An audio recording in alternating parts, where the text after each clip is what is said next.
ದಾವಣಗೆರೆಯಲ್ಲಿ ಎಗ್ಗೆಲ್ಲದೆ ನಡೀತಾ ಇದೆ ಗೊಬ್ಬರ ಭ್ರಷ್ಟಾಚಾರ. ಸರ್ಕಾರದ ಬೆಲೆಗಿಂತ ದುಪ್ಪಟ್ಟದ ರೈತರಿಗೆ ಸೇರಬೇಕಾಗಿದ್ದಂತಹ ಗೊಬ್ಬರ ಅದನ್ನು ಗೋಲ್ಮಾಲ್ ಮಾಡ್ತಿದ್ದಾರೆ. ಹುಲಿಗೆಮ್ಮ ಎಂಟರ್ಪ್ರೈಸಸ್ ನಲ್ಲಿ ನಡೀತಾ ಇದೆ ಭಾರಿ ಗೋಲ್ಮಾಲ್.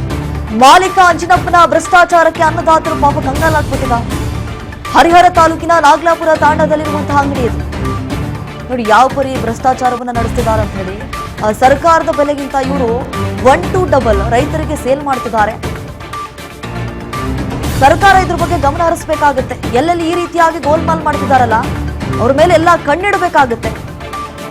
ನಿಜಕ್ಕೂ ಇದು ರೈತರಿಗೆ ಅನ್ಯಾಯ. ಇದು ರೈತರಿಗೆ ಸೇರ್ಬೇಕಾಗಿದ್ದಂತ ಗೊಬ್ಬರ ಈ ಸರ್ಕಾರದಿಂದ ಒಂದು ರೇಟ್ ಅನ್ನ ನಿಗದಿಪಡಿಸಿರ್ತಾರೆ. ಅಂಥದ್ರಲ್ಲಿ ನೋಡಿದ್ರೆ ಈಗ 1 to 2 ಇವರು ಸೇಲ್ ಮಾಡ್ತಿದ್ದಾರೆ ಅಂತಂದ್ರೆ ಪಾಪ ರೈತರು ಕೂಡ ಕಂಗಾಲಾಗಿದ್ದಾರೆ. ಯಾರು ಹೇಳ್ಕೊಳ್ಬೇಕು, ಯಾರು ಬಿಡಬೇಕು. ಮಾಲೀಕ ಅಂಜಿನಪ್ಪನ ಭ್ರಷ್ಟಾಚಾರಕ್ಕೆ ಅನ್ನದಾತರು ಕಂಗಾಲಾಗಿದ್ದಾರೆ. ಹಾಗಾದ್ರೆ ಈ ರೀತಿಯಾದಂತಹ ಈ ಗೋಲ್ಮಾಲ್ ನಡೀತಾ ಇದೆಯಲ್ಲ, ಯಾರಿಗೂ ಗೊತ್ತಾಗ್ಲಿಲ್ವಾ? ಹಾಗಾದ್ರೆ ಹರಿಹರ ತಾಲೂಕಿನ ನಾಗಲಾಪುರ ತಾಂಡದಲ್ಲಿರುವಂತಹ ಅಂಗಡಿ ಅದು. ಸುಮಾರು ದಿನಗಳಿಂದ ಇದೇ ರೀತಿಯಾಗಿ ಗೋಲ್ಮಾಲ್ ನಡೀತಾ ಇದೆ ಅಂತ. ರೈತರಿಗೆ ಅನ್ಯಾಯವಾಗ್ತಾ ಇದ್ರು, ಕಣ್ಮುಚ್ಚಿಕೊಳ್ತು ಬಿಟ್ಟಿದ್ದಾರೆ ಅಧಿಕಾರಿಗಳು. ಗೊಬ್ಬರದಲ್ಲಿ ಭ್ರಷ್ಟಾಚಾರ ನಡೀತಾ ಇದ್ರು, ಅಧಿಕಾರಿಗಳು ಮಾತ್ರ ಐ ಡೋಂಟ್ ಕೇರ್ ಅನ್ನುವಂತಹ ರೀತಿಯಾಗಿ ವರ್ತಿಸ್ತಿದ್ದಾರೆ. ಭ್ರಷ್ಟಾಚಾರ ಕಡಿವಾಣ ಹಾಕಲು ಸಾಕ್ಷಿ ಸಮೇತ ದಾಳಿ ಮಾಡಿದ್ದಾರೆ. ರೆಡ್ ಹ್ಯಾಂಡ್ ಆಗಿ ಹಿಡಿದಿದ್ದಾರೆ. ರಾಜ್ ನ್ಯೂಸ್ನ ವರದಿಗಾರರು 45 kg ಯೂರಿಯಾ ಗೊಬ್ಬರದ ಮೇಲೆ ಅದರ ಬೆಲೆ ಎಷ್ಟಿದೆ ಗೊತ್ತಾ? ಜಸ್ಟ್ 245 ರೂಪಾಯಿ ಇದೆ. ಇಲ್ಲಿ 450 ರೂಪಾಯಿಂದ 500 ರೂಪಾಯಿವರೆಗೂ ಕೂಡ ಮಾರಾಟ ಮಾಡ್ತಿದ್ದಾರೆ ಮಾಲೀಕರು. 1 to 2 ಮಾರ್ತಿದ್ದಾರೆ. ಇದನ್ನೇ ಬಂಡವಾಳ ಮಾಡ್ಕೊಂಡು ಬಿಟ್ಟಿದ್ದಾರೆ. ಸಾಕಷ್ಟು ಪ್ರಮಾಣದಲ್ಲಿ ರೈತರು ಬರ್ತಾರೆ, ರೈತರಿಗೆ ಟೋಪಿ ಹಾಕಿ ಕಳಿಸ್ಬಿಡೋಣ ಅನ್ನುವಂಥದ್ದು ಈ ಮಾಲೀಕನ ಲೆಕ್ಕಾಚಾರ. ನೋಡಿ, ಎಷ್ಟು ದಿನಗಳಿಂದ ಈ ರೀತಿಯಾದಂತಹ ಭ್ರಷ್ಟಾಚಾರ ನಡೀತಾ ಇದ್ರು ಕೂಡ ಅಧಿಕಾರಿಗಳು ಮಾತ್ರ ನಮಗೇನು ಗೊತ್ತಿಲ್ಲ ಅಂತ ಹೇಳಿ ಕಣ್ಣು ಮುಚ್ಕೊಂಡು ಕುಳಿತು ಬಿಟ್ಟಿದ್ದಾರೆ. ಕೊಡ್ಬೇಕಂತ ಅವ್ರು ಕೇಳಿದ್ರೆ ಮಾತ್ರ ಕೊಡ್ಬೇಕು. ಅದೇ ಅವ್ರು ಹೇಳ್ಕೊಟ್ಟಿದ್ದಾರಲ್ಲ, ಈಗ ಸಾಗರಕಾಯಿ ಐತಿ ಗೊಬ್ಬರ ಮಿಕ್ಸ್ ಮಾಡಿ ನೀವು ಆ ಥರ ಹೇಳಿಲ್ಲ ಅವ್ರಿಗೆ.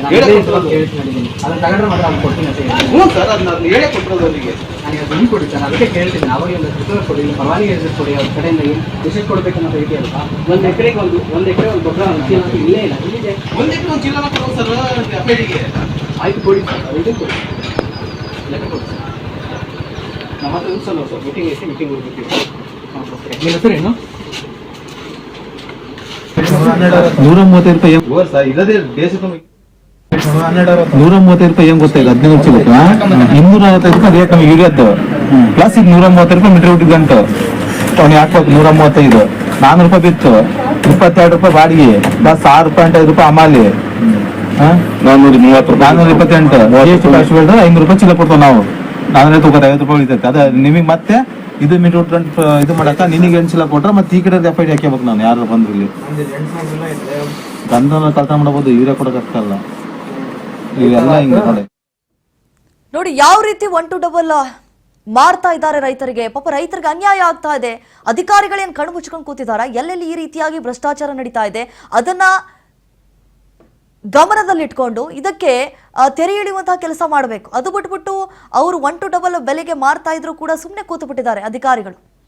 ಹುಲಿಗೆಮ್ಮ ಎಂಟರ್ಪ್ರೈಸಸ್ ನಲ್ಲಿ ನಿಜಕ್ಕೂ ಇದು ಭಾರಿ ಗೋಲ್ಮಾಲ್ ನಡೀತಾ ಇದೆ. ಯಾರು ಮಾಲೀಕರಿದ್ದಾರೆ, ಎಷ್ಟು ದಿನಗಳಿಂದ ಈ ರೀತಿಯಾದಂತಹ ಭ್ರಷ್ಟಾಚಾರವನ್ನು ನಡೆಸಿದ್ದಾರೆ, ಎಷ್ಟು ರೈತರಿಗೆ ಅನ್ಯಾಯ ಆಗಿದೆ, ಇವೆಲ್ಲವನ್ನ ಕೂಡ ಗಮನಿಸಬೇಕಾಗತ್ತೆ.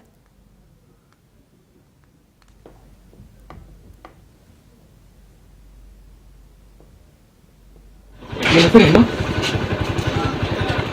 ನಿಮ್ಮ ಹೆಸರು ಏನು ಸರ್? ಇಲ್ಲದೆ ದೇಶಕ್ಕೆ ಈಗ 1 ಚೀಲನ ಕೊಡ್ತಾರೆ.